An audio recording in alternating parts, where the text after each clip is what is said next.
Everybody, appreciate you being here. Coming off a Saturday, obviously, like I said after the game, was proud of the guys be able to leave first conference game on the road, come out with a victory. Obviously, didn't play to the best of our ability. For 60 minutes of that game, there were some really positive moments, but ultimately, just too much inconsistency. Didn't start the way we wanted to start defensively, gave up a couple big plays, had a couple communication issues, things that we worked, things that have been right in practice, and then ultimately, in the moment, we did not execute. So we've got to continue to improve there. I think the response was good. Even though we started off down, to get back to 31 to 10 was a positive. You look at what they did. I mean, Boston College did a good job controlling the clock. They had time of possession. We didn't have our second offensive possession until the second quarter. It was almost 50 minutes of real time, and one part of that is when we got to get off the field on third downs on defense. But then offensively, you got to make sure that you make the most of all opportunities. And offense scored. I think it was on 5 of their first 6 possessions. The 2-minute drive at the end of the first half was the only one that they did not score on. But we got there to the end of the third quarter, fourth quarter, and on each of those drives, we had a correctable mistake that showed up, but you're still a mistake, in its own right. And we had the turnover for a touchdown, that really hurt us. We had a couple penalties, on potential big plays that hurt us, and we got to do a better job of finishing there offensively. There when we get to the get in the fourth quarter, defensively. I think you look and you see. I mean, just disappointed in our third down performance. We had a very similar game to that, on third down, there a year ago, and one that we came up short in, and so it's we've been outstanding in those situations throughout the year up to this point, but did not execute very well. There's a variety of different issues. Some things, technique, a couple communication issues, and then ultimately just a few times just gonna finish the play. We're in a position to be able to make it, but they had a way too much offense, there in this third down. I think it was close to 240 yards on third down situations, and that's in it. It's unacceptable for how we want to play and what we want to do. But coaches, players, everybody involved, we get an opportunity to go get better. Special teams wise, and obviously we had the turnover on the onside squib kick. That's that's something that I've got to do a better job of making sure I put our guys in those situations. Things we talk about, but they're in the moment. We weren't didn't all execute exactly the things that we wanted to do in that moment, and so I mean I got to do a better job of coaching that. Really proud of Ryan for how he's operated, how he's kicked. He's done a great job to start off this season. Our coverage units, I think we've done some good things. I think Alex has punted the ball well, been able to flip the field. Our kickoff coverage unit doing a good job putting speed down the field. I like what I'm seeing there. And then, I think we're really close on our return units. Obviously, we had a critical mistake there late. Did not do didn't have the best judgment there on the last punt. Fortunately, it didn't hurt us, but I mean those are things that you gotta be on point with, and obviously we have to learn from it. And but I mean, a lot of things to be able to learn from that game. Definitely, our players were upset. We're all glad we won, but players upset for some of the things that we put on film that we've stayed away from early in the season, and a great opportunity to go correct it. I thought they came back with a great edge in practice last night. I thought there was a great effort, and it's never been about the work. I mean, these guys they embrace the work, but there in the course of that game, I don't know if we always played with the edge that we are accustomed to. And you look at the game, I thought we played very disciplined for the majority part of it. We had 5 penalties, and ironically, the first penalty was when the score hit 31 to 10. And 4 of the 5 penalties were focus penalties. And as you get to that point of the game and you're doing a lot of really good things and you have a lapse in focus, a lapse in that edge which I talk about, and that showed up there late. And we pointed that out, we addressed it. Ultimately, like I said, I was proud of our guys. Defensively there, that last drive was big to be able to get the stops, to get a couple of sacks. I thought Coach Moore put them in a good position, and guys went out there and executed in the moment. But ultimately, that game didn't need to be what it was, but maybe it was just a thing that we needed to show the importance of every snap and every rep, and every opportunity. And so I think our guys, they got the message, and now we have to go do something about it. First question will be Ira on your right. One of the things this defense was really good about last year was not giving up the explosive plays. Seems like this year there have been some, especially in the passing game. I know there was a big emphasis in the offseason on trying to create more plays defensively. Is there any correlation there, or is it something else? No, I mean, I think we're a talented defense. I think it's when you can run, I think teams are doing a good job of trying to create some of the misdirection things in the passing game where we've got to nothing that we haven't worked, and it's just in the moment making sure that we're able to go out there and communicate with that sense of urgency and the confidence, and to be able to apply that. That's shown up too much in the first 3 games, and it's something that is definitely being addressed. It's something that we've got to understand what people are going to try to do against us for how we play and what we do. But they've done a good job with some of the misdirection, and our eyes have not been right a few times, and allowed guys to get space. And then there's times that with all the right intention, we had a 3rd and 17 the other day that I think was one of the plays of the game, up 31-10, and you sit there and a rep we'd look, 10 guys checked immediately to the coverage and the defensive play and structure we wanted to run, and 10 guys got it, 1 guy didn't. It just happened to be where the ball was thrown, and that's where it's like you talk about it afterwards. Like, why did that happen? I mean, there's all different types of to things. Like, nobody wants to make a mistake in that moment. Nobody wants to not be on the same to be on the same page. But that's where, whether it's during a walkthrough, whether it's during the practice rep, whether it's your rep or not, we all got to be on the same page, in those adjustments. And I'll tell you something we look at as coaches, we look at as players, and we all take ownership in it. And so it's all part of, right, how can we be better at executing the things that we're being asked to do, and then you got to go out there and do it. I'll stay there for Corey. The play to Morlock, it would have maybe almost iced the game at that point. It's a really big play. Did Keon engage too early? Well, I mean, it's one of those things. It's a slip screen back to the tight end, and you go back and watch it, and it's Kyle thought he was behind the line of scrimmage. You were slightly in front of it. There was a potential versus man to be able to take the guy and run him off. I mean, there's all different factors that can go into that. But that's one of those plays that's just where we got to be that much better. And we don't always control. I mean, I've seen that called a lot of different ways. Over the years, there was something that was that close, but it was a call that was made, and now we have to make sure that we improve from that. On LT's fumble, there was we had a miscommunication on that, and that's a play that's there, has a chance for a big gain.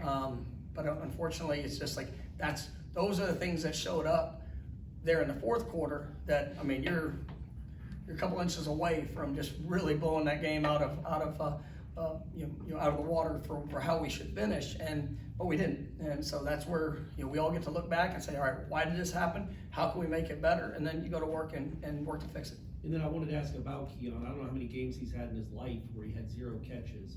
Have you talked to him after the game? Because he's such a special guy and such a big part of this offense. What was his mindset? What was your mindset with him? Because obviously you've got some huge games coming up the rest of the year. Yeah, I mean, that's part of football. Sometimes it's not like we don't ever go into games and say, oh, we're not going to get this great player at the ball. And when you look at it, there's it's a, there's a little bit of give and take. We snapped the ball 58 times. So, and he was targeted, I think it was 3-4 times, got the, throughout the contest, and unfortunately didn't result in any catches. But, that's kind of part of it. You looked at the week prior, Jaheim Bell didn't have a catch. We scored 66 points. And Johnny Wilson didn't have a catch. But other guys, took advantage of opportunities. We want to get our playmakers involved. And there were a few opportunities that we had, and whether it's different things that we can do to make sure we're finishing those plays, whether it's all in. And obviously I got to do a good job of making sure that to say force, but you want to make sure that those guys get active in the game, and it's just one of those things that occurred. And there's a lot of plays where he is a primary option, but if they give you something that's a little bit cleaner or more open, I mean, that's, like I said, we scored on 5 of our first 6 drives. So it wasn't like, oh, well, this was not working because we didn't get him the ball early. But, ultimately, I mean, yes, we want to get, all of our playmakers, opportunities to be able to do that. And, for what Johnny, I guess, lacked in production a week ago, he made up for it with a 100-yard receiving game this game. So Jaheim Bell with a couple really big games. So it's just, it's all, there's always going to be an ebb and flow in that. And, I thought Keon, his attitude, his approach, I mean, he's a real one. He's an absolute, real ball player that wants to, he wants to make an impact. He wants to have a big game. He wants to help his team win, and that's what makes him special. So, definitely excited to see, his continued growth, our continued growth, and it's the same thing with every player that we have. We'll come over here for Brendan on your left. How did Jordan feel physically leaving the game? His expectation from to be. I was proud of him to coming back. He got hit there in the last 2-minute drive. Laying on the ground awkwardly. Was uncomfortable. Probably physically going into the second half. But I mean, just he came out first 2 drives. You had touchdown drives, made some really good throws. He had some runs there they're late that were really good. I mean, he was sore after the game, but. Not worried about, where does health be here moving forward. Chris? From an offensive run game standpoint, do you feel like the offense has struggled with bread and butter plays that maybe they had success with a year ago? And just in general, the O-line, you've had to use multiple people with some injuries out there. How's that group gelling through 3? I don't think necessarily, struggle with bread and butter. I mean, it's ultimately trying to create space, trying to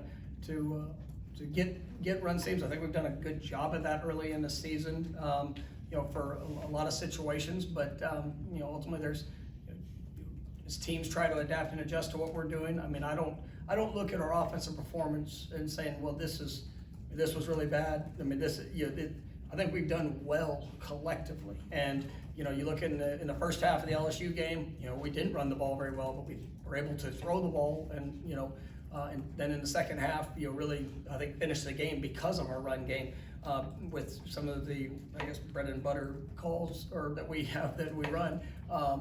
Second game, we ran for 300 yards. Really did a nice job within that. And then in the last game, it was a mixed bag. I thought, there was some. I thought we had some explosive run opportunities. I was really pleased with Rodney Hill. I thought came in and did a nice job. Had a good a couple really good explosive runs. I thought Trey had it was really close on a few. And ultimately, he's continuing to push and I know that for what he did the week prior. There was a couple of those runs that. We're one block, and it works with everybody. It's not, there was a couple times that we miss ID maybe with receivers on how we're trying to get to the force. That would have opened up just a little bit more of a seam. But, I think that's the fun of the run game. And, that's, as you're trying to work and create the best looks and advantages for your guys, it's just, that's that constant repetition. But no, I'm not really worried about where we are in that right now, and I don't think it's been something that's been terrible. But there are obviously areas for improvement. We'll go to second row on the left for Essa. Looking forward to Clemson a little bit, you get you've faced Will Shipley a few times. I don't think Klubnik started against you guys, but what do you see from them? How do you guys defend them this week? No, I mean, it's a talented team. I mean, this is, you look at their offense, you got a new offensive coordinator, really sharp, knows how to put his guys in position to make plays. The versatility of Shipley is what makes him special. I mean, he is, he can catch the ball, he can run the ball, he's tough, he's physical. We've seen him, firsthand the last couple of years. Really been an X factor in our game.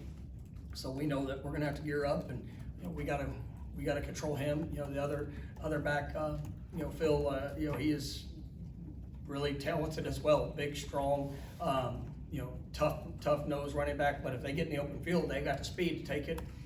Take it the distance. Their experienced offensive line.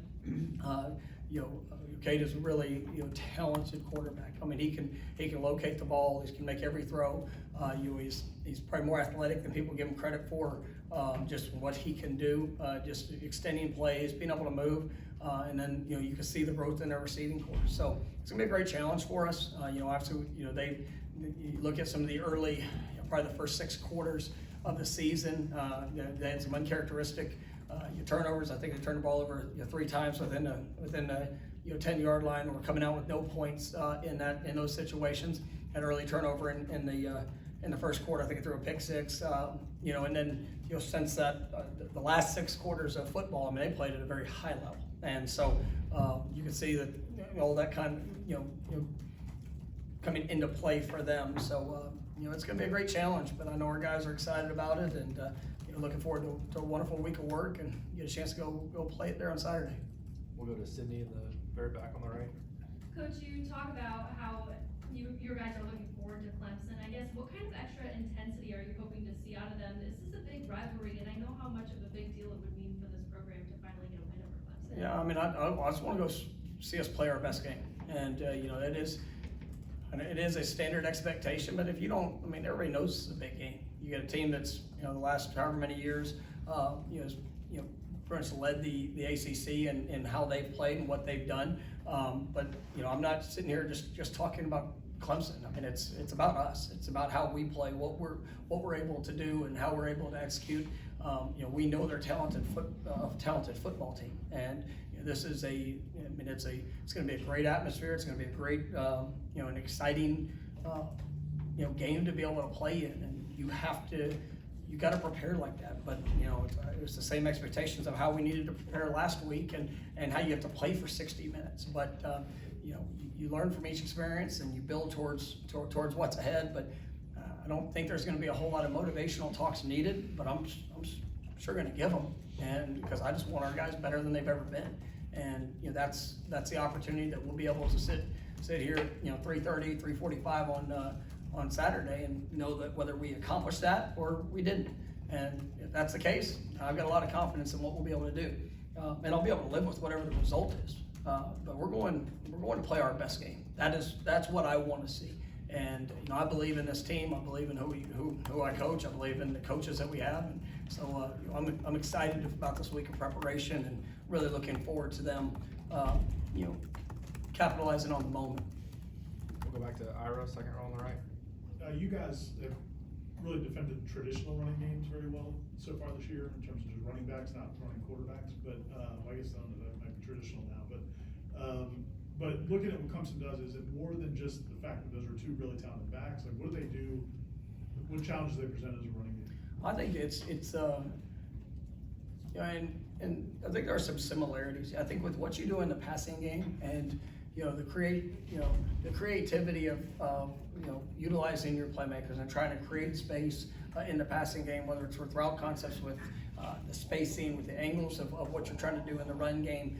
It all has to tie together. And I mean, there's some offense as you watch, and people like to call plays, and it looks good, but it's not. There's not a whole lot of coordination in it. I think they do a good job of coordinating their attack. And so whether it's you get a certain look, and I mean, you might see these handful of runs out of it, but then if you tie somebody down to try to cheat a hat, then they're gonna create an advantage in the passing game and be able to take advantage of that as well. So I think they do a good job of playing numbers, but they also do a good job of creating creating good leverage and to be able to attack in the run game when you have tough, physical, hard-nosed backs that can run. I mean, it makes it a challenge. And so when you have a gap, you got to win your gap, and you got to make the tackle if that's where the ball comes. And obviously there's going to be some space plays. That's something that shows up in this offense. And so I mean, we got to do a good job. And I don't think we did a very good job of making those space plays a week ago. That's something that we got to improve on. And ultimately, I know we're going to put a lot of emphasis and continue to emphasize that, because I mean that's the game of college football now, and we got to do a good job of being able to get people down when we get those situations. Next will be Jack, second row on your left. Do you feel a game you played at Boston College where it was a little bit more challenging and you faced a little bit more adversity going into the Clemson game, it's going to put you in a better place, maybe even more than you expected in the preseason? Yeah, I mean, I'm grateful for all experiences, especially ones we win. I mean, that's, you get to look back and, nobody wanted it to be a 2-point game, but it was. And, we had to respond in that situation. We had to feel that. We had to, it's especially being on the road. That was good for us. We knew it was going to be an emotional atmosphere last week, and you got to give credit to Boston College. They played really hard. Their quarterback, made some big plays in moments, and so for us it was something you look at, and now it's, why did this happen? How do you get it corrected? And you better take the steps necessary so it doesn't show up again. And playing a perennial championship caliber team and is what Clemson has been these last however many years.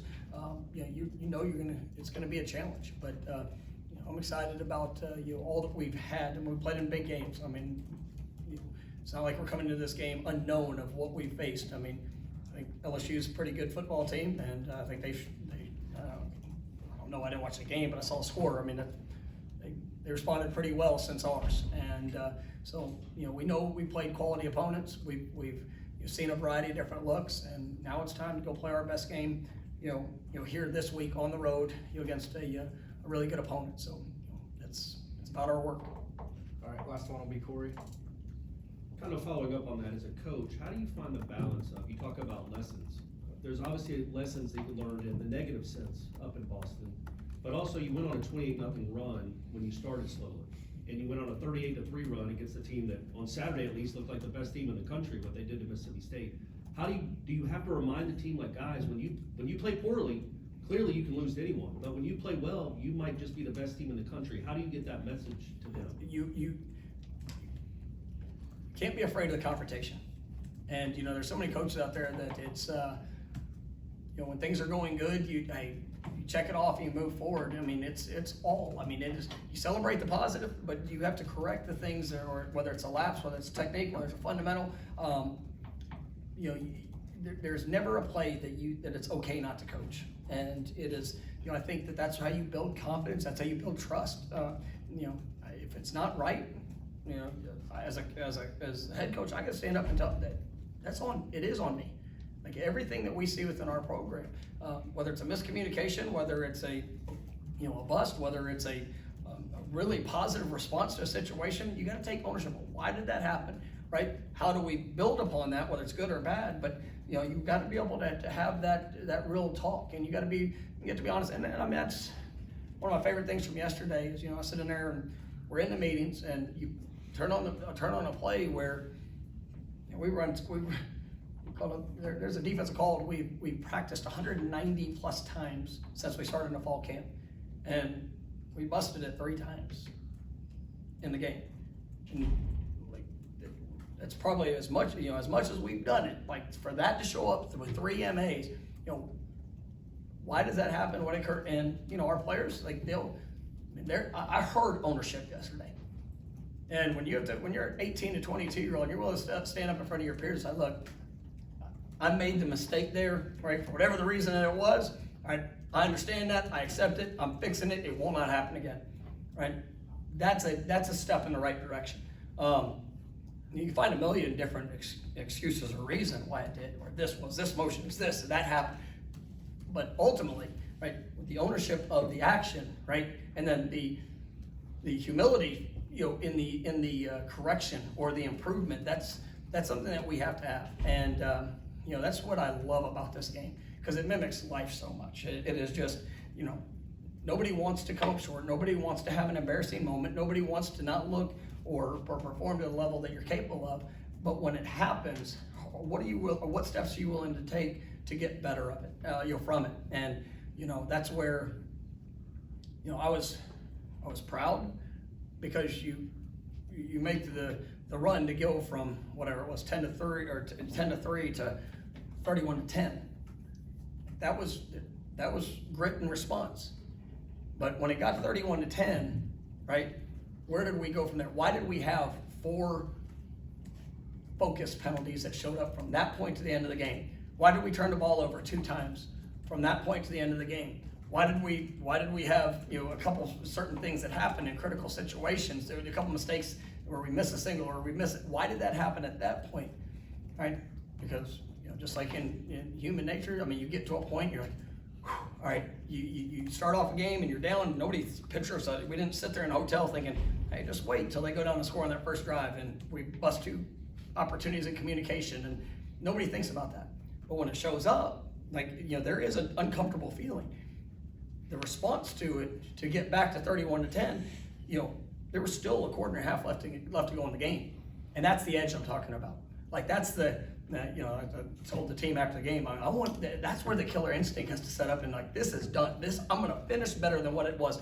Pissed off that the fact that we start off not as good as we needed to, and we didn't have that. And so now you address it, you point it out, and now what do we need to do from Sunday night at practice to throughout the course of the week and how we prepare to Friday night meetings to Saturday morning when you wake up, all of it, and then you go get better. And when you have a team and you have coaches and you have a group that's in it together, that's willing to pour into each other, that's willing to hold each other to that standard and embrace that standard, well, then you got a chance. And I believe that's what we have in this team. But, you know, just saying it, that's one thing. Going out there and doing it, well, we'll get to see Saturday. All right, thanks, Coach. Thanks, guys.